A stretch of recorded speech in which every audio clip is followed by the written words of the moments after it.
do you say the different weather conditions in Igbo language? Mmiri ozuzo, mmiri ozuzo, rainfall. Amụma mmiri, amụma mmiri, lightning. Egbe igwe, thunder. Mkpụrụ mmiri, mkpụrụ mmiri, hail.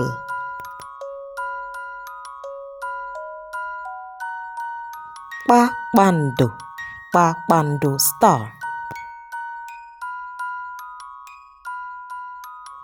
Ọnwa, ọnwa, moon.